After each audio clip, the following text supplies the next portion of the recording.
જો વિદ્યાર્થી મિત્રો, અગાઉના આપણે બે લેક્ચરમાં પ્રકરણ નંબર 12 રસાયણ વિજ્ઞાનના પાયાના સિદ્ધાંતોમાં કેટલાક મુદ્દાઓની ચર્ચા કરી છે.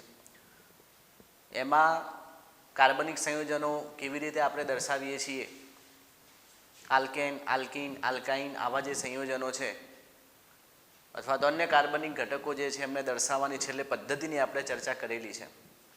4 રીતથી આપણે એને દર્શાવી શકીએ છીએ. એક મોલિક્યુલર ફોર્મ્યુલા આણ્વીય સૂત્રના આધારે આપણે દર્શાવીએ છીએ. એક સંઘનિત સ્વરૂપ છે, એક સંપૂર્ણ સ્વરૂપ છે અને એક બંધ રેખા સ્વરૂપ છે. છેલ્લે જ આપણે બંધ રેખા સ્વરૂપની ચર્ચા કરી છે. કેટલાક ઉદાહરણ પણ એમાં આપણે જોયેલા છે, જે અગત્યના મુદ્દાઓ છે જેની આપણે નોંધ લઈશું અને સારી રીતે એને તૈયાર કરીશું. હવે પછીનો જે મુદ્દો છે એ કાર્બનિક સંયોજનોનું વર્ગીકરણ છે. અહીંયા મેં થોડાક ચાર્ટ સ્વરૂપ એને દર્શાવેલું છે. કાર્બનિક સંયોજનોને કેટલી રીતે આપણે વર્ગીકૃત કરી શકીએ છીએ. મુખ્ય 2 રીતે આપણે એને વર્ગીકૃત કરીશું. એક સંયોજન આવું છે કે ભાઈ અચક્રીય સંયોજન હોય, અચક્રીય છે જે ચક્ર વગરનું છે. ખુલ્લી શ્રેણીવાળા પણ એમને આપણે કહીશું, ખુલ્લી શ્રેણી છે. અને બિનચક્રીય પણ એને આપણે કહી શકીશું. તો અચક્રીય અથવા તો ખુલ્લી શ્રેણીવાળા બિનચક્રીય સંયોજનો, આ રીતે આપણે એને ઓળખીશું. અહીંયા એના 2 પ્રકાર લખેલા છે, સંતૃપ્ત સંયોજન અને અસંતૃપ્ત સંયોજન. દાખલા તરીકે લખી શકાય કે ભાઈ ઇથેન સંયોજન છે, તેનું સૂત્ર આમ લખાય CH3CH3. શૃંખલાયુક્ત સંયોજનો છે, એકલ બંધવાળા સંયોજનોને આપણે સંતૃપ્ત સંયોજન કહીશું, જેમાં બધા જ સિગ્મા બંધ હોય. દાખલા તરીકે કોઈક લાંબી શૃંખલાવાળું સંયોજન લખું છું, 4 કાર્બન વાળું મેં સંયોજન લખ્યું, આને આપણે બ્યુટેન તરીકે ઓળખીશું. આ સીધી શૃંખલા છે, આમાં કોઈ ચક્ર જોવા મળતું નથી. દાખલા તરીકે CH3, CH3, CH2, CH3, 2 methyl butane છે. આ પણ સીધી શૃંખલાયુક્ત સંયોજન છે, આમાં કોઈ ચક્ર જોવા મળતું નથી. બધા જ સિગ્મા બંધ છે. આપણને ખ્યાલ છે કે ભાઈ એકલ બંધ બધા સિગ્મા બંધ હોય, ડબલ બંધ કે ટ્રિપલ બંધ હોય તો એમાં સિગ્મા બંધ, બધા સિગ્મા બંધ તો છે જ, પણ વધારાના જે બંધ છે એક બંધ સિવાયના એ બધા પાઈ બંધ આપણે ગણીએ છીએ. તો અહીંયા બધા સિગ્મા બંધ છે. તો આવા જ્યારે સંયોજનો હશે ત્યારે આપણે એને બિનચક્રીય, ખુલ્લી શ્રેણીવાળા બિનચક્રીય સંયોજનો કહીશું. અને સાથે સાથે એનો પ્રકાર છે સંતૃપ્ત, સેચ્યુરેટેડ છે, સંતૃપ્ત છે, એટલે સંતૃપ્ત સંયોજન તરીકે આપણે એમને ઓળખીશું. એવી રીતે બીજું સંયોજન છે અસંતૃપ્ત સંયોજનો. જો અસંતૃપ્ત જે પણ સંયોજન છે એના ઉદાહરણમાં આપણે જ્યારે ઉદાહરણ લખીશું ત્યારે એમાં પાઈ બંધવાળા સંયોજનોનો સમાવેશ કરીશું કે જેમાં પાઈ બંધ હોય. દાખલા તરીકે લખી CH3, CH ડબલ બંધ, CH2 આવું સંયોજન મેં લખ્યું છે. આ પ્રોપીન છે કે જેમાં એક બધા સિગ્મા બંધ છે અને આ ડબલ બંધવાળામાં એક પાઈ છે, એક સિગ્મા છે. તો જે પાઈ બંધવાળા સંયોજનો છે જે અસંતૃપ્ત સંયોજનો કહેવાય છે, અનસેચ્યુરેટેડ સંયોજન તરીકે આપણે એને ઓળખીશું. એવી જ રીતે બીજું ઉદાહરણ કોઈ લખવું હોય તો જરૂરી નથી કે કાર્બન કાર્બન વચ્ચે ડબલ બંધ હોય. દાખલા તરીકે CH3, C ડબલ બંધો, CH3 કીટોન સંયોજન મેં લીધું છે. તો આમાં પણ કાર્બન અને ઓક્સિજન વચ્ચે દ્વિબંધ છે, એટલે આ સંયોજન પણ અસંતૃપ્ત છે. કોઈ ચક્ર જોવા મળતું નથી, કોઈ સાયકલ જોવામાં મળતું નથી. માટે આ સંયોજનોને આપણે અચક્રીય સંયોજન કહીશું અથવા તો ખુલ્લી શ્રેણીવાળા બિનચક્રીય સંયોજન તરીકે ઓળખીશું. આ એક એનો પ્રકાર છે. બીજો અગત્યનો પ્રકાર છે બંધ શ્રેણીવાળા સંયોજનો. બંધ શ્રેણીવાળા અથવા તો એને આપણે કહીશું ચક્રીય સંયોજનો. નામ ઉપરથી ખ્યાલ આવે કે ચક્રીય સંયોજન છે એટલે એમાં ચક્ર જોવા મળે. એના મુખ્ય 2 પ્રકાર અહીંયા લખેલા છે. એક પ્રકાર છે સમચક્રીય, જેને કાર્બોચક્રીય પણ કહેવાય, જેમાં કાર્બન હાજર છે. અને બીજું છે વિષમચક્રીય. સમચક્રીય સંયોજનમાં 2 પ્રકારના સંયોજનો છે. એક છે એલિસાયક્લિક છે અને બીજું એરોમેટિક છે. સમચક્રીયમાં એક પ્રકાર છે એલિસાયક્લિક અને બીજું સંયોજન છે એરોમેટિક. તો આપણે સમચક્રીયના હવે ઉદાહરણ લખીએ છીએ. જો અહીંયા લખું છું, સમચક્રીય સંયોજન અને એમાં પણ એક પ્રકાર છે એલિસાયક્લિક અને બીજો પ્રકાર છે એરોમેટિક. બરાબર, આ રીતે લખું છું.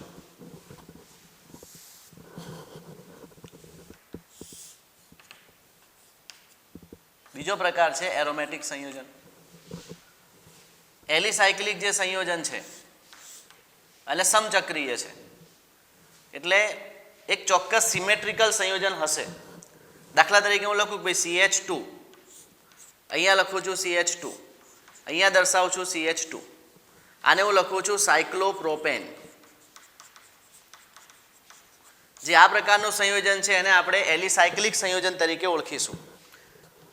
3 કાર્બન વાળું છે એટલે આપણે પ્રોપેન કહીએ.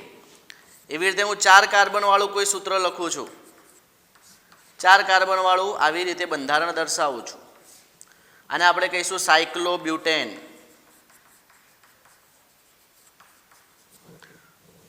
6 કાર્બન વાળું દર્શાવું છું, આપણે બંધ રેખામાં શીખ્યા છીએ, આ રીતે તમે સીધે સીધું દર્શાવી શકો. આ ત્રિકોણ છે, એને તમે સીધો ત્રિકોણ દર્શાવો તો તમારે સમજી લેવાનું કે કાર્બન હશે, કાર્બન હશે, કાર્બન હશે.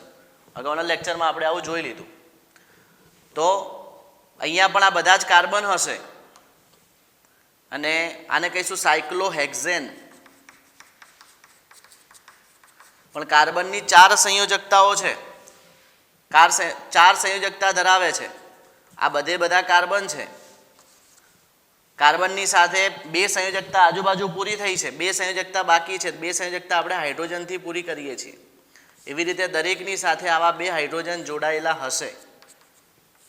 આ રીતે બધાની સાથે 2 હાઇડ્રોજન આપણે જોડીશું તો આ સાયક્લોહેક્ઝેન બની જાય. તો આમ આ બધા જે સંયોજનો અહીંયા દર્શાવેલા છે જે એલિસાયક્લિક સમચક્રીય સંયોજનો છે. અને બીજો પ્રકાર છે એરોમેટિક સંયોજન, જે સમચક્રીય હોય અને એરોમેટિક હોય. આ પ્રકારના પાછા એરોમેટિકના 2 પ્રકાર છે. એક છે બેન્ઝેનોઇડ અને બીજો છે નોન બેન્ઝેનોઇડ. બરાબર, બેન્ઝેનોઇડ અને નોન બેન્ઝેનોઇડ. બેન્ઝેનોઇડ જે સંયોજનો છે એમાં બેન્ઝીન ચક્ર હાજર હશે અને એરોમેટિસિટી ધરાવતું હશે, એરોમેટિકતાના ગુણધર્મ ધરાવતું હશે. દાખલા તરીકે મારે બેન્ઝેનોઇડનું ઉદાહરણ અહીંયા લખવું છે તો આ રીતે હું દર્શાવી શકું. બેન્ઝેનોઇડ હોય અને એરોમેટિક હોય અને પાછું સમચક્રીય હોય. તો એક ઉદાહરણ બેન્ઝીન છે કે જે એરોમેટિક છે, જેમાં એકાંતરે દ્વિબંધ રહેલા છે. આ રીતે બધા જ આ કાર્બન છે, 6 કાર્બન છે તો 6 કાર્બનને આ રીતે હું દર્શાવી શકું. આમ પણ લખી શકાય, પણ જનરલી આપણે એને બંધ રેખા સ્વરૂપે લખતા હોઈએ છીએ. આ રીતે એકાંતરે હું દ્વિબંધ દર્શાવું છું. આમ કાર્બનની 4 સંયોજકતા છે. આ કાર્બન 1, 2 અને 3 પૂરી કરી છે, ચોથો હાઇડ્રોજન હશે. અહીંયા પણ 3 છે. એવી રીતે દરેક કાર્બન જે છે એ બીજા કાર્બન સાથે 3 સંયોજકતા પૂરી કરે છે અને ચોથો હાઇડ્રોજન હશે. તો આવું જે સંયોજન છે કે જેમાં બેન્ઝીન વલય હાજર હોય એને બેન્ઝેનોઇડ આપણે કહીશું. આનું નામ લખવું હોય તો આ બેન્ઝીન છે. ચલો, એવી રીતે આવા બીજા ઉદાહરણ લખવા હોય, એરોમેટિક હોય, બેન્ઝેનોઇડ હોય અને સમચક્રીય છે, તો એના ઉદાહરણમાં બીજા ગમે તે સમૂહ તમે એની સાથે જોડી દો છો. દાખલા તરીકે રિંગના ઉપર CH3 તો આપણે ટોલ્યુઇન કહીશું. દાખલા તરીકે 2 રિંગને તમે મર્જ કરો છો આ રીતે, તો આ જે છે એને આપણે કહીશું નેપ્થેલિન. 3 રિંગને મર્જ કરો છો, આમ 3 રિંગ જોડાયેલી હોય, જે એરોમેટિસિટીનું પાલન કરે છે, એરોમેટિકના નિયમનું પાલન કરે છે, આને આપણે કહીશું એન્થ્રેસિન. તો આ બધા જે મેં ઉદાહરણ લખ્યા છે જેમાં બેન્ઝીન ચક્ર હાજર હોય અને એરોમેટિસિટીનું પાલન કરતા હોય, સમચક્રીય હોય, એટલે એને બેન્ઝેનોઇડ તરીકે ઓળખીશું. કેટલાક એવા છે જે નોન બેન્ઝેનોઇડ છે, જો એરોમેટિસિટીનું પાલન તો કરે છે પણ એમાં બેન્ઝીન ચક્ર હાજર હોતા નથી. બેન્ઝીન ચક્ર આ 6 કાર્બન વાળું જે ચક્ર છે એને આપણે બેન્ઝીન ચક્ર કહીએ છીએ.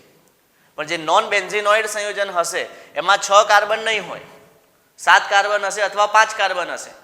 7 કાર્બન વાળું એક પ્રચલિત નોન બેન્ઝેનોઇડ હોય અને એરોમેટિસિટી ધરાવતું હોવું જોઈએ. એવું નથી કે તમે ગમે એટલા કાર્બન મૂકીને બંધ બનાવી દો, પણ એ એરોમેટિસિટીના ગુણધર્મનું પાલન કરતું હોવું જોઈએ, જેનો અભ્યાસ આપણે પછીથી કરવાનો છે. તો આમ એરોમેટિક ગુણધર્મ ધરાવે છે, બેન્ઝીન ચક્ર હાજર નથી, અને નોન બેન્ઝિનોઇડ છે, એટલા માટે નોન બેન્ઝિનોઇડ આપણે એને કહીએ છીએ. તો આનું ઉદાહરણ છે ટ્રોપોન અને ટ્રોપોલોન. જો એનું બંધારણ નોન બેન્ઝિનોઇડનું જો ઉદાહરણ લખવું હોય તો આ રીતે આપણે લખી શકીએ છીએ કે નોન બેન્ઝિનોઇડ સંયોજનમાં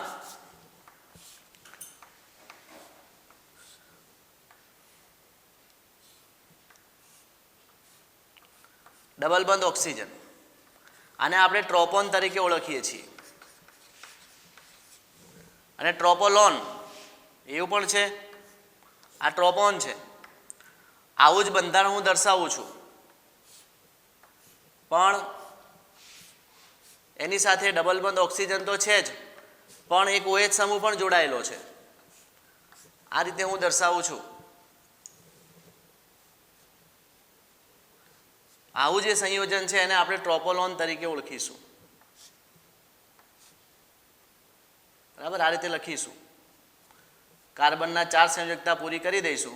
1 2 1 2 3 અને ચોથી અહીંયા દર્શાવી દઉં 1 2 3 અને 4. બરાબર, એટલે બરાબર જ છે. આ રીતનું બંધારણ છે જેને આપણે ટ્રોપોલોન તરીકે ઓળખીશું. તો આમ આ ટ્રોપોન છે અથવા તો ટ્રોપોલોન છે, આ બધા જ સંયોજનો છે એ નોન બેન્ઝિનોઇડ છે. નોન બેન્ઝિનોઇડ છે અને એરોમેટિક છે, કારણ કે એરોમેટિસિટીના નિયમનું પાલન કરે છે. દરેકે દરેક ઘટકને સીધો તમે ના લખી શકો કે ભાઈ 5 કાર્બનવાળું વલય હું બનાવી દઉં અને એરોમેટિસિટીનું પાલન ના કરતું હોય તો પછી એને તમે નોન બેન્ઝિનોઇડ એરોમેટિક સંયોજન ના કહી શકો. બરાબર, આ થોડીક બાબત આપણે ધ્યાન રાખીશું. તો ફરી સમચક્રીય સંયોજન હોય તો એના 2 પ્રકાર છે, સમચક્રીય એલિસાયક્લિક અને સમચક્રીય એરોમેટિક. સમચક્રીય એલિસાયક્લિક જે છે એમાં સાયક્લોપ્રોપેન, સાયક્લોબ્યુટેન, સાયક્લોહેક્ઝેન આવા ઘટક તમે લખી શકો છો. અને એલિસાયક્લિક છે, એક જ ચક્ર ધરાવનાર છે. જ્યારે એરોમેટિક જે છે એના 2 બેન્ઝિનોઇડ અને નોન બેન્ઝિનોઇડ જે એરોમેટિસિટીના નિયમનું પાલન કરે છે. બેન્ઝિનોઇડ એટલે જેમાં બેન્ઝિન ચક્ર હાજર છે, પ્રોપર બેન્ઝિન તો પોતે બેન્ઝિનોઇડ છે જ, પણ આવા ટોલ્યુઇન હોય, નેપ્થેલિન હોય કે એન્થ્રેસિન હોય આવા ઘટકો પણ બેન્ઝિનોઇડ સંયોજન તરીકે ઓળખાય છે. એની સાથે સાથે નોન બેન્ઝિનોઇડ સંયોજનો કે જે એરોમેટિસિટીનું પાલન કરતા હોય અને સમચક્રીય હોય, ટ્રોપોન અને ટ્રોપોલોન જે નોન બેન્ઝિનોઇડ છે, એરોમેટિસિટીનું પાલન કરે છે અને સમચક્રીય સંયોજનો છે. તો આટલી બાબતને આપણે ધ્યાનમાં રાખીશું. તો આ પ્રકાર જે છે એ સમચક્રીય એલિસાયક્લિક અને એરોમેટિક સંયોજન, એમાં બેન્ઝિનોઇડ અને નોન બેન્ઝિનોઇડનો થઈ ગયો. ચલો હવે આપણે જોઈએ છીએ વિષમ ચક્રીય સંયોજનો જે એલિસાયક્લિક હોય અને એરોમેટિક સંયોજન હોય. વિષમ ચક્રીયના જેવી રીતે સમચક્રીયના 2 પ્રકાર છે, એલિસાયક્લિક અને એરોમેટિક, એવી રીતે વિષમ ચક્રીયના પણ 2 પ્રકાર છે, એલિસાયક્લિક અને એરોમેટિક. ચલો એલિસાયક્લિક સંયોજનોના ઉદાહરણ આપણે લખીએ તો ઇથિલિન ઓક્સાઇડ, દાખલા તરીકે ઓક્સિજન છે, વિષમ ચક્રીય છે કે જેમાં બધા જ પરમાણુ સરખા નહીં હોય, એક પરમાણુ બદલાયેલો હશે. તો ઓક્સિજન અને આજુબાજુ હું 2 CH2 સમૂહ લખી દઉં આ રીતે અને આનો બંધ બનાવી દઉં. તો આને હું કહું છું ઇથિલિન ઓક્સાઇડ. જો તમે જોઈ શકો છો કે આ ઇથિલિન ઓક્સાઇડ જે છે એમાં બંધ શ્રેણી છે, ચક્રીય છે. ચક્રીયમાં પાછા વિષમ ચક્રીય છે, કારણ કે એક કાર્બન એક ઓક્સિજન એટલે વિષમ ચક્રીય છે અને એક ચક્ર ધરાવનાર એટલે એલિસાયક્લિક છે. ઇથિલિન ઓક્સાઇડ એનું ઉદાહરણ છે. બીજું પ્રચલિત ઉદાહરણ ટેટ્રાહાઇડ્રોફ્યુરાન છે, એનું ઉદાહરણ આપણે લખી દઈએ. અહીંયા લખું છું CH2 ફરી CH2 અને અહીંયા 5 પરમાણુ વાળું આને આપણે કહીશું ટેટ્રાહાઇડ્રોફ્યુરાન. અને જેને ટૂંકમાં લખવું હોય તો એને આપણે THF તરીકે પણ લખી શકીએ છીએ. તો આ બધા જે મેં ઉદાહરણ લખ્યા છે જે એલિસાયક્લિકના છે, એ ઇથિલિન ઓક્સાઇડ હોય, બીજા તમે ઘણા લખી શકો છો, ટેટ્રાહાઇડ્રોફ્યુરાન હોય. કેમ એલિસાયક્લિક છે, વિષમ ચક્રીય છે? એક તો વિષમ ચક્રીય કારણ કે બધા જ પરમાણુ સરખા નથી. કાર્બન ઓક્સિજન, કાર્બન અને ઓક્સિજન બધા પરમાણુ સરખા નથી, એક પરમાણુ જુદો છે.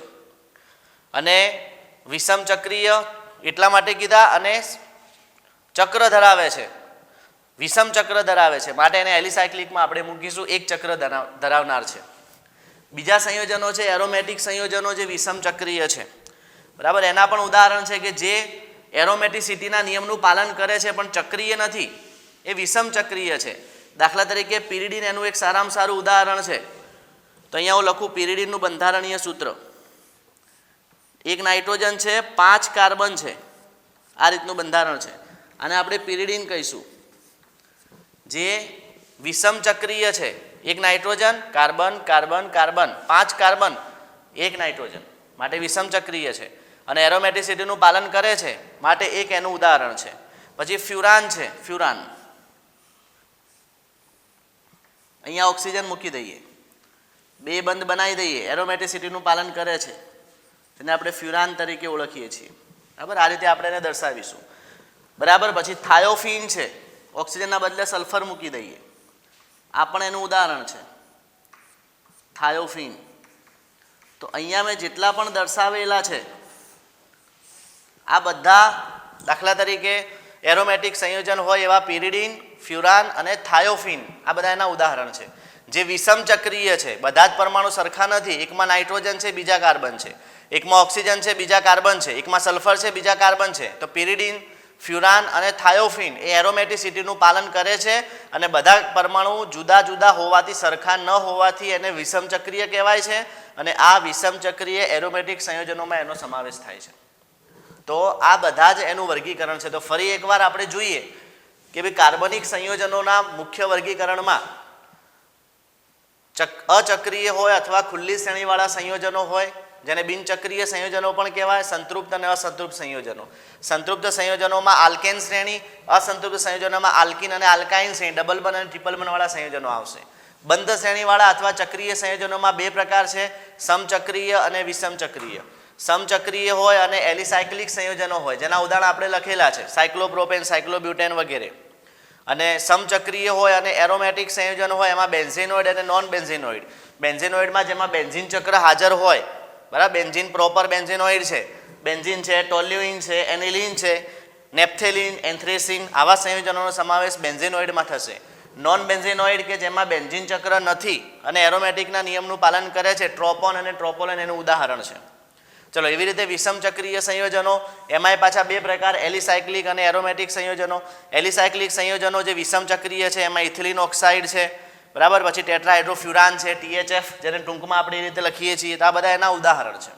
જ્યારે એરોમેટિક સંયોજનોમાં જે એરોમેટિસિટીનું પાલન કરતા હોય અને વિષમ ચક્રીય, આ સંયોજનો એરોમેટિસિટીનું પાલન કરતા નથી, માટે એલિસાયક્લિક કહેવાય. પણ પિરિડીન છે, ફ્યુરાન છે, થાયોફીન છે, આવા સંયોજનો એરોમેટિસિટીનું પાલન કરે છે. બધા જ પરમાણુ સરખા નથી, પણ એકમાં નાઇટ્રોજન, બીજા કાર્બન, ઓક્સિજન, બીજા કાર્બન, સલ્ફર, બીજા કાર્બન, જુદા જુદા પરમાણુ જોડાયેલા છે અને એરોમેટિસિટીનું પાલન કરે છે, માટે વિષમ ચક્રીય એરોમેટિક સંયોજન તરીકે આપણે એને ઓળખીએ છીએ. તો આટલું આપણે નોંધી લઈશું.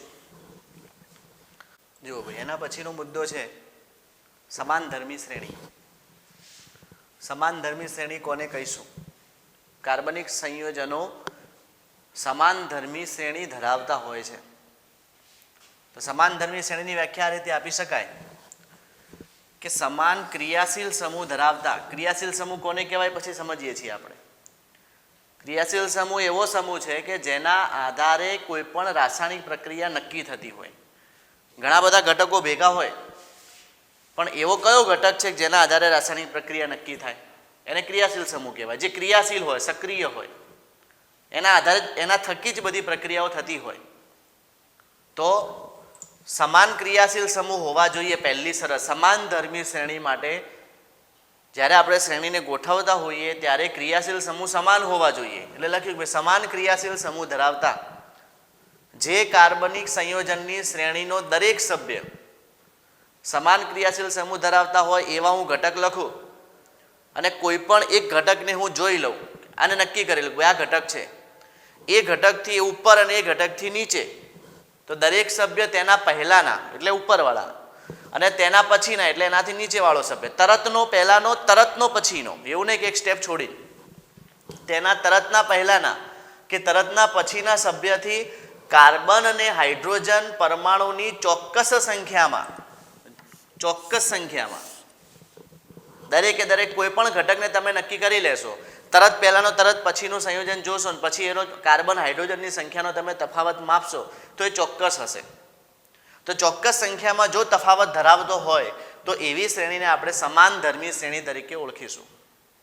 તો ફરી એકવાર, સમાન ક્રિયાશીલ સમૂહ ધરાવતા હોય એવા કાર્બનિક સંયોજન લઈશું, એવા કાર્બનિક સંયોજનની શ્રેણી લઈશું, એનો કોઈ પણ એક સભ્ય આપણે લઈશું અને એ સભ્યના પહેલાના કે પછીના જે સભ્યો છે એ પહેલાના કે પછીના સભ્યથી જે નક્કી કરેલો સભ્ય છે એ કાર્બન અને હાઇડ્રોજનની ચોક્કસ સંખ્યામાં, કાર્બન અને હાઇડ્રોજન પરમાણુના ચોક્કસ સંખ્યામાં જો તફાવત ધરાવતો હોય, દરેક વખતે તફાવત સરખો આવવો જોઈએ, તો આવી શ્રેણીને આપણે સમાન ધર્મી શ્રેણી તરીકે ઓળખીશું. જો દાખલા તરીકે ઉદાહરણ લખું છું, હું એક આલ્કેન શ્રેણીને પસંદ કરું છું. આલ્કેન શ્રેણી જે તમે 9 અને 10માં પણ ભણ્યા છો, મિથેન, ઇથેન, પ્રોપેન, બ્યુટેન ભણ્યા છો. તો મિથેનથી શરૂઆત કરું છું, CH4, ઇથેન લખું છું CH3CH2, CH3CH3, પ્રોપેન લખું છું CH3CH2 CH3, બ્યુટેન લખું છું CH3CH2 CH2 CH3, પેન્ટેન લખું છું CH3CH2 CH2 CH2 CH3. તો આ આખી શ્રેણી તમે આગળ લખી શકો છો. આ મિથેન છે, એવી રીતે મિથેન 2 કાર્બન હોય તો ઇથેન, 3 કાર્બન હોય તો પ્રોપેન, 4 કાર્બન હોય તો બ્યુટેન, 5 કાર્બન હોય તો પેન્ટેન. આમ તમે લખી શકો છો. અને આ શ્રેણીમાં તમે કોઈ પણ એક સભ્ય લઈ લો. દાખલા તરીકે હું આ પ્રોપેનને નક્કી કરું છું કે ભાઈ ચલો આના ઉપરનો સભ્ય, આના નીચેનો સભ્ય ચેક કરું છું. ચલો એના ઉપરના સભ્યમાં અહીંયા કાર્બનની સંખ્યા ગણો, 1 2 અને 3. જો આનું સૂત્ર લખવું તો C3, 3 ને 2 5 અને 3 8, H8 થશે. આની સંખ્યા તમે ગણો, 2 કાર્બન છે C2, 6 હાઇડ્રોજન છે H6 થશે. આને પણ જોઈ લઈએ, એના ઉપરનો સભ્ય એટલે આ થશે, એના તરત પછીનો સભ્ય એટલે આ થશે. 5 કાર્બન, 4 કાર્બન છે એટલે C4, 3 2 5 2 7 ને 3 10, H10.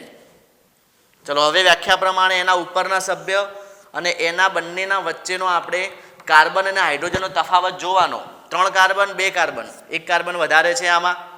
8 કાર્બન 6 કાર્બન, 2 હાઇડ્રોજન વધારે છે, CH2 વધારે છે. એવી રીતે નીચે જોઈ લઈશું. 4 કાર્બન 3 કાર્બન, 1 કાર્બન નીચે વધારે છે, 10 અને 8 છે, 2 હાઇડ્રોજન વધારે છે, તો નીચે પણ CH2 નો તફાવત છે.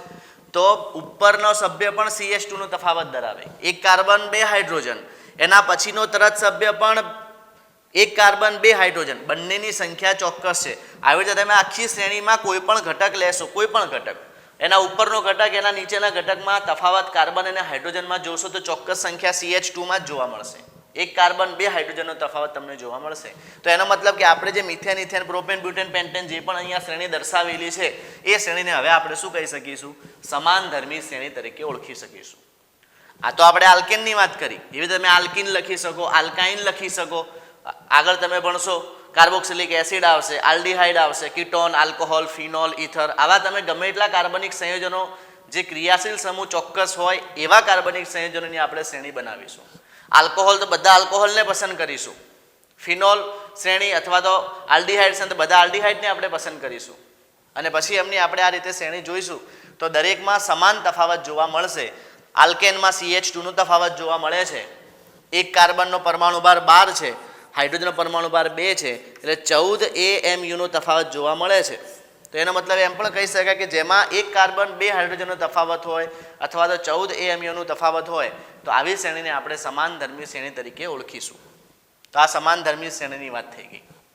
તો સમાન ધર્મી શ્રેણી એટલે શું? ફરી એકવાર, સમાન ક્રિયાશીલ સમૂહ હોવા જોઈએ અને સમાન ક્રિયાશીલ સમૂહ ધરાવતા એવા કાર્બનિક સંયોજનની આપણે શ્રેણી લઈશું. શ્રેણીનો પ્રત્યેક ઘટક લઈશું.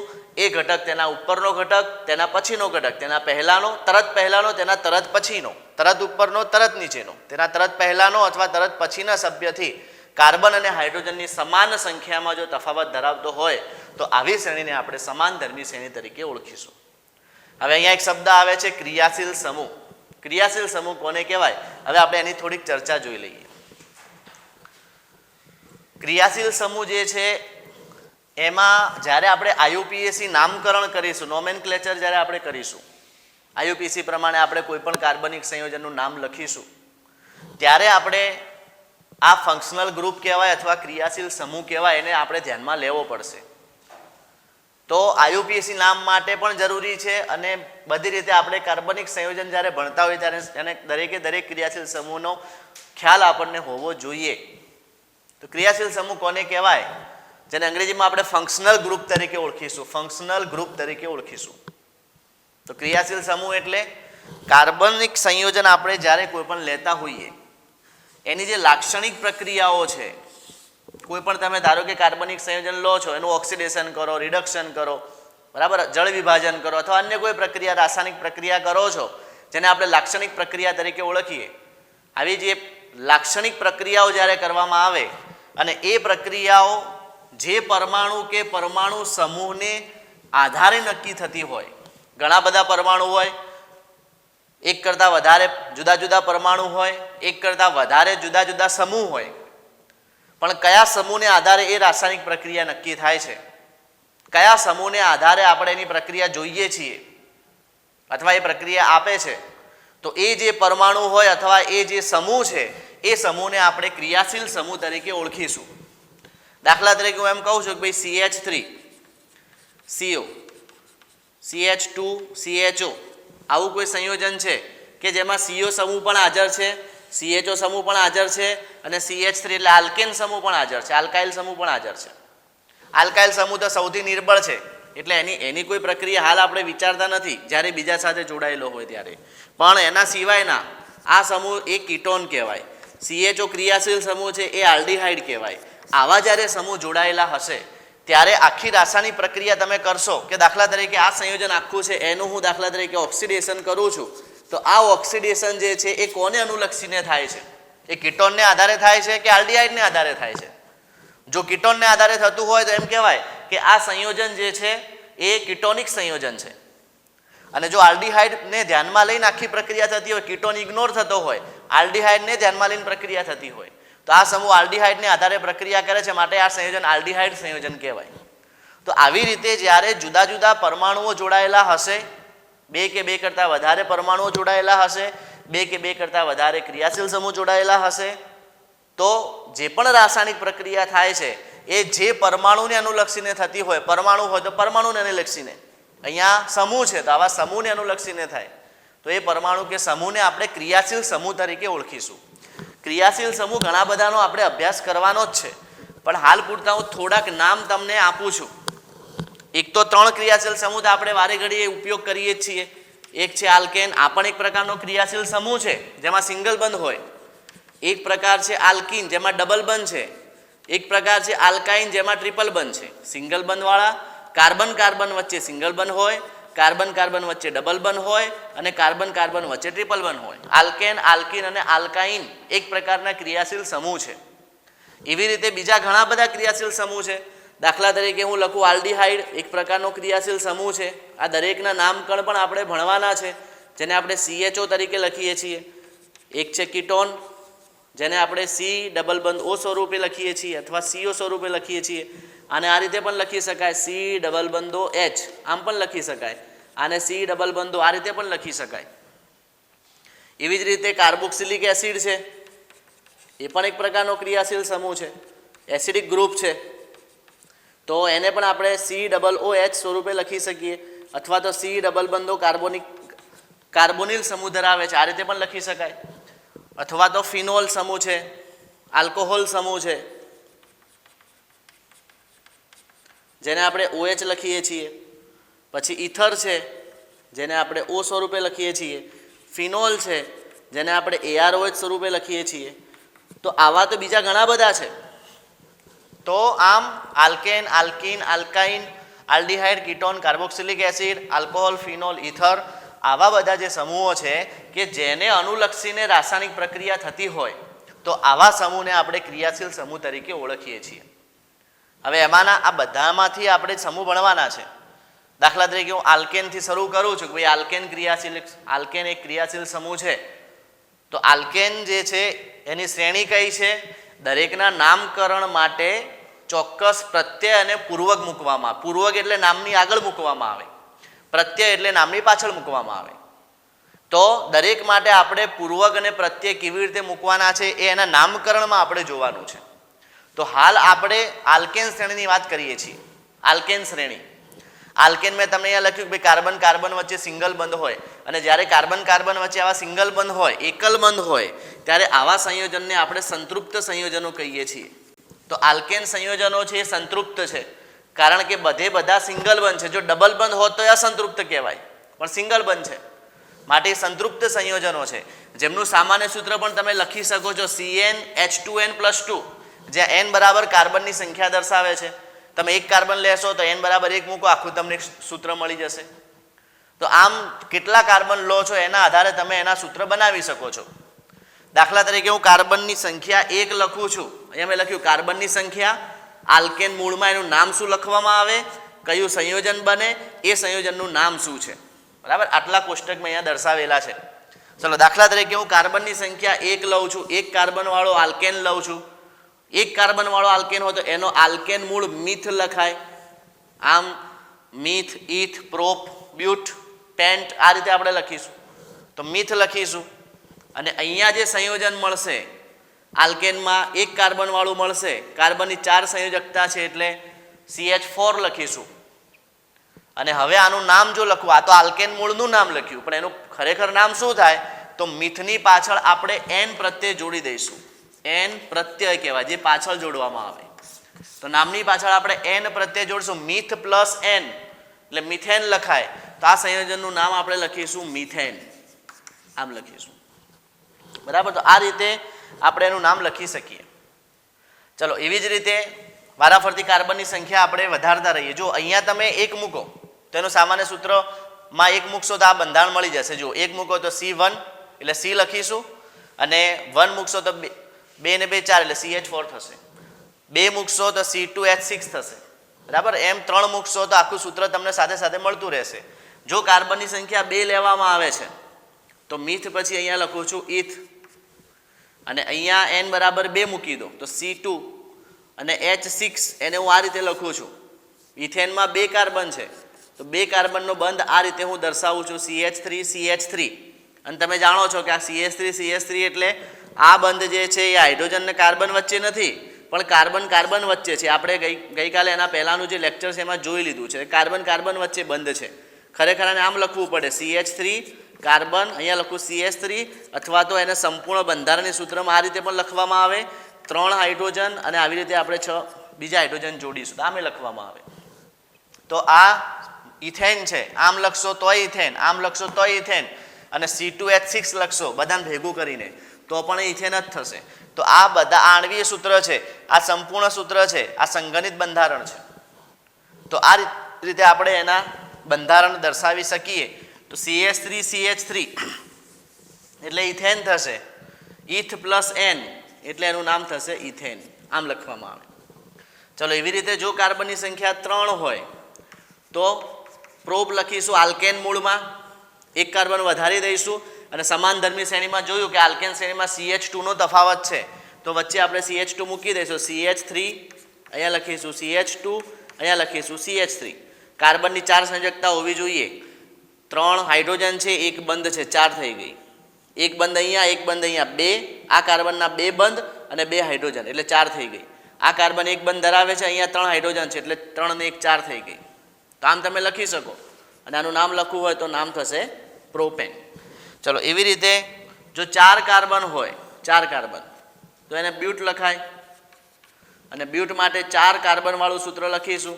CH3 વચ્ચે 2 CH2 એડ કરી દો, CH2 ટ્વાઇસ સંગઠિત સ્વરૂપ લખું છું, અને અહીંયા CH3 એટલે ટોટલ 4 થશે. આમ પણ લખાય CH3 2 CH2 ને છૂટા પાડીને પણ લખી શકાય, પણ મેં ટૂંકમાં લખ્યું, આ સંગઠિત સ્વરૂપ લખ્યું મેં.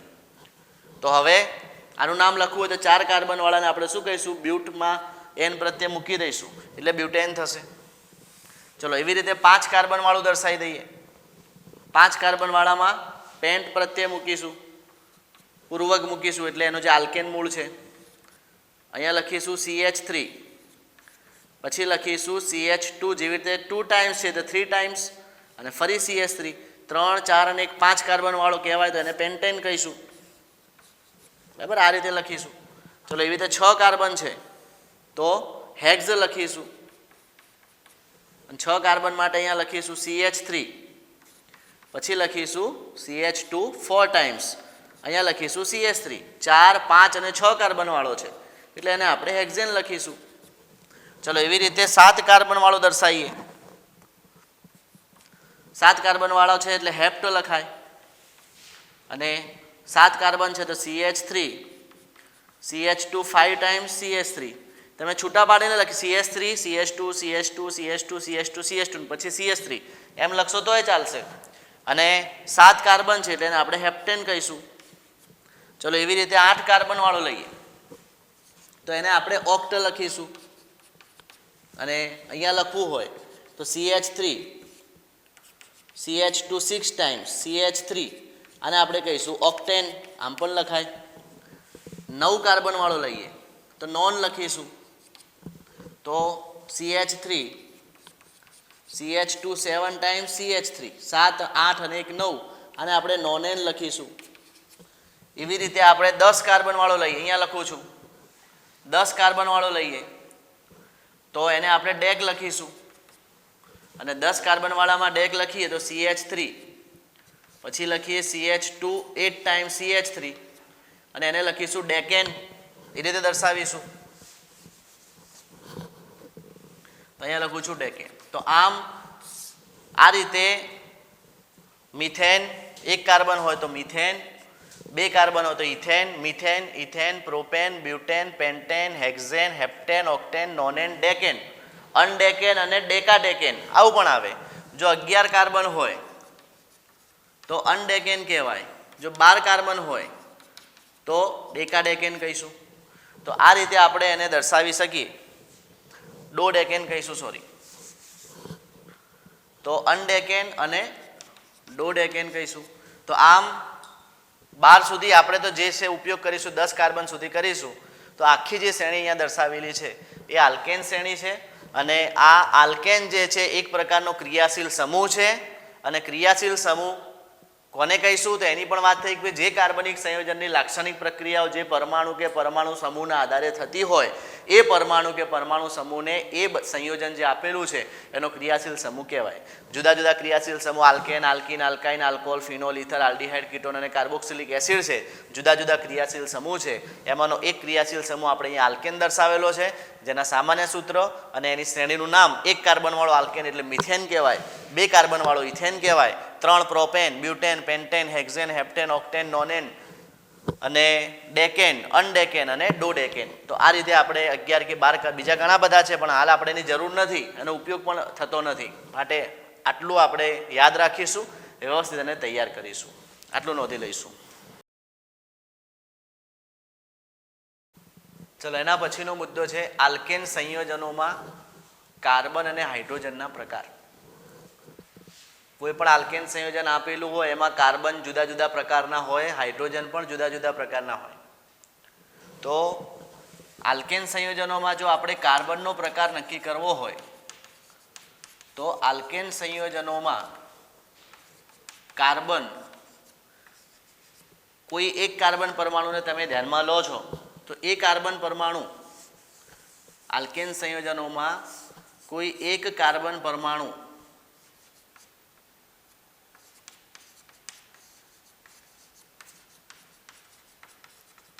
બીજા કેટલા કાર્બન પરમાણુ સાથે જોડાયેલો છે.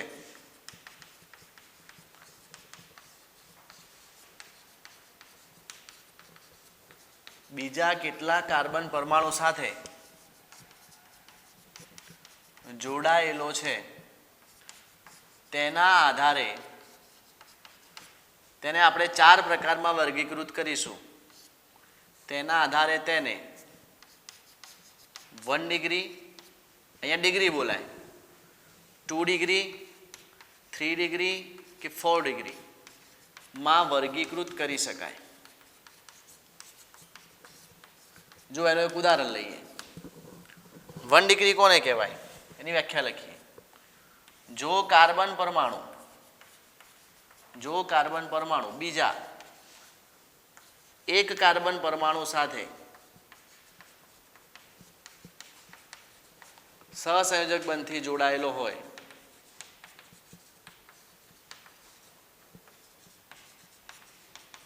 તો તેને 1 ડિગ્રી કાર્બન કહે છે. અને 1 ડિગ્રી કાર્બનને આપણે બીજી રીતે લખીએ છીએ, પ્રાથમિક કાર્બન પણ કહેવાય અને અંગ્રેજીમાં એને 1 ડિગ્રી કાર્બન બરાબર પ્રાથમિક કાર્બન બરાબર પ્રાઇમરી કાર્બન પણ કહેવાય. એને આપણે પ્રાઇમરી કાર્બન તરીકે પણ ઓળખીશું. જો કાર્બન પરમાણુ એક જ કાર્બન પરમાણુ સાથે જોડાયેલો હોય, જો દાખલા તરીકે લખીએ CH3 આમ લખું છું, તો આ એક કાર્બન પરમાણુ બીજા પડોશી એક કાર્બન પરમાણુ સાથે જોડાયેલો છે માટે, અને આ કાર્બન પરમાણુ આ પડોશી સાથે જોડાયેલો છે, તો આ કાર્બન જે બંને કાર્બનમાંથી આ કાર્બન પણ 1 ડિગ્રી થશે, આ કાર્બન પણ 1 ડિગ્રી થશે. તો આનો એક પ્રકાર થઈ ગયો કે કાર્બન, જો કાર્બન પરમાણુ સંયોજનમાં આપેલા છે એમાં એ બીજા એક કાર્બન પરમાણુ સાથે સહસંયોજક બંધથી જોડાયેલો હોય તો એવા કાર્બન પરમાણુને આપણે 1 ડિગ્રી કાર્બન કહીશું. 2 ડિગ્રી કાર્બન કોને કહેવાય? તો એવી જ રીતે લખી શકાય કે જો કાર્બન પરમાણુ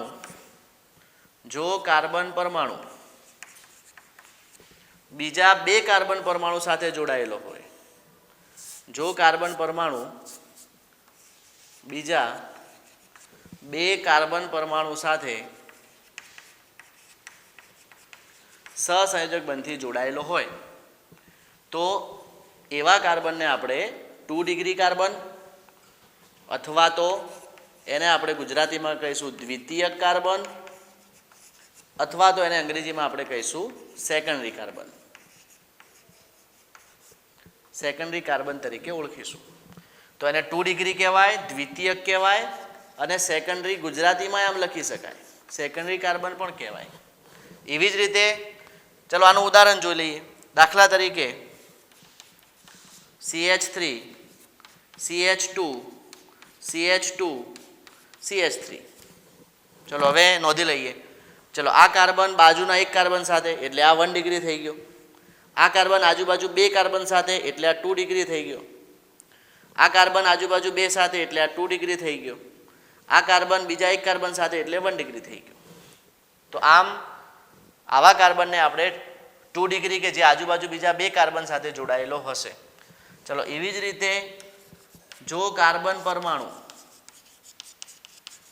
બીજા 3 કાર્બન પરમાણુ સાથે જોડાયેલો હોય, 3 કાર્બન પરમાણુ સાથે જોડાયેલો હોય તો એને 3 ડિગ્રી કાર્બન કહેવાય, જેને આપણે ગુજરાતીમાં લખીશું તો તૃતીયક કાર્બન કહીશું, અથવા એને ટર્સરી કહીશું, ટર્સરી કાર્બન કહીશું. બરાબર, આ રીતે આપણે એને લખી શકીએ. ચલો એનું ઉદાહરણ જોઈ લઈએ. દાખલા તરીકે CH3 CH3 CH2 CH3. ચલો ઓળખી લઈએ કે ભાઈ આ કાર્બન બીજા એક કાર્બન પરમાણુ સાથે છે એટલે 1 ડિગ્રી, આ કાર્બન બીજા 1, 2 અને 3 સાથે છે એટલે 3 ડિગ્રી, આ કાર્બન બીજા પાડોશી એક જ સાથે છે એટલે 1 ડિગ્રી, આ કાર્બન પાડોશી બે કાર્બન સાથે છે એટલે 2 ડિગ્રી, અને આ કાર્બન બીજા એક કાર્બન સાથે છે એટલે 1 ડિગ્રી કહીશું. તો આવી રીતે આ ટર્સરી કાર્બન કહીશું. ચલો એવી રીતે ચતુર્થક કાર્બન પણ છે, લખી શકાય. જો કાર્બન પરમાણુ બીજા 4 કાર્બન પરમાણુ સાથે જોડાયેલો હોય તો એવા કાર્બનને આપણે 4 ડિગ્રી કાર્બન કહીશું, અથવા તો એને આપણે કહીશું ચતુર્થક કાર્બન, અથવા ક્વાર્ટરનરી કાર્બન કહીશું. એને આ રીતે લખીશું આપણે QUATENARY, ક્વાર્ટરનરી કાર્બન તરીકે એને ઓળખીશું. તો આમ કાર્બનના 4 પ્રકાર થયા: 1 ડિગ્રી બીજા એક કાર્બન પરમાણુ સાથે, 2 ડિગ્રી બીજા બે કાર્બન પરમાણુ સાથે, 3 ડિગ્રી બીજા 3 કાર્બન પરમાણુ સાથે, અને 4 ડિગ્રી એટલે બીજા 4 કાર્બન પરમાણુ સાથે. તો આમ આલ્કેન સંયોજનોમાં રહેલા આ કાર્બનના પ્રકાર છે. એવી રીતે હાઇડ્રોજનના પણ પ્રકાર છે કે ભાઈ જો 1 ડિગ્રી કાર્બન સાથે હાઇડ્રોજન જોડાયેલો હોય તો એવા હાઇડ્રોજનને 1 ડિગ્રી હાઇડ્રોજન કહેવાય. જો 2 ડિગ્રી સાથે હાઇડ્રોજન જોડાયેલો હોય તો એવા હાઇડ્રોજનને 2 ડિગ્રી હાઇડ્રોજન કહેવાય. અને જો 3 ડિગ્રી કાર્બન સાથે હાઇડ્રોજન જોડાયેલો હોય તો એવા હાઇડ્રોજનને 3 ડિગ્રી હાઇડ્રોજન કહેવાય. એનો મતલબ કે અહીંયા ઉદાહરણમાં તમે જુઓ, આ કાર્બન 1 ડિગ્રી છે તો એની સાથે જોડાયેલા 3 હાઇડ્રોજન 1 ડિગ્રી હશે. એવી રીતે આ પણ 1 ડિગ્રી છે. આ કાર્બન 1 ડિગ્રી તો 3 હાઇડ્રોજન 1 ડિગ્રી, આ કાર્બન 2 ડિગ્રી છે તો એની સાથે જોડાયેલા હાઇડ્રોજન 2 ડિગ્રી કહેવાશે, આ કાર્બન 3 ડિગ્રી છે એની સાથે જોડાયેલા હાઇડ્રોજન 3 ડિગ્રી કહેવાશે, અને 4 ડિગ્રી છે, જો 4 ડિગ્રીનું ઉદાહરણ અહીંયા લખું છું, દાખલા તરીકે CH3, અહીંયા CH3 અને CH3, તો જુઓ આ કાર્બન આજુબાજુ 4 કાર્બન સાથે જોડાયેલો છે એટલે આ ચતુર્થક કાર્બન છે 4 ડિગ્રી છે, 4 ડિગ્રી કાર્બન હોય એમાં ક્યારે 4 ડિગ્રી હાઇડ્રોજન ન હોય, એટલે નોંધ કરીને લખીશું કે 4 ડિગ્રી હાઇડ્રોજન શક્ય નથી. કેમ શક્ય નથી? કારણ કે જ્યારે કાર્બન બીજા 4 કાર્બન પરમાણુ સાથે જોડાય તો જ ચતુર્થક કહેવાય, અને કાર્બનની સંયોજકતા 4 છે એટલે 4 સંયોજકતા હોવાથી 4 કાર્બન છે, હાઇડ્રોજન એમાં જોડાઈ શકતો નથી, એટલે ચતુર્થક હાઇડ્રોજન શક્ય નથી. પણ હા 1 ડિગ્રી 2 ડિગ્રી 3 ડિગ્રી અને 4 ડિગ્રી એ કાર્બન હોય અને 1 ડિગ્રી 2 ડિગ્રી 3 ડિગ્રી હાઇડ્રોજન હોય, ચતુર્થક હાઇડ્રોજન શક્ય નથી. તો હાઇડ્રોજનની વ્યાખ્યા પણ આ રીતે આપી શકીશું કે 1 ડિગ્રી કાર્બન સાથે જોડાયેલો હાઇડ્રોજન 1 ડિગ્રી, 2 ડિગ્રી કાર્બન સાથે જોડાયેલો હાઇડ્રોજન 2 ડિગ્રી, 3 ડિગ્રી સાથે 3 ડિગ્રી હાઇડ્રોજન, અને ચતુર્થક હાઇડ્રોજન એ શક્ય નથી. તો આટલું આપણે નોંધી લઈશું.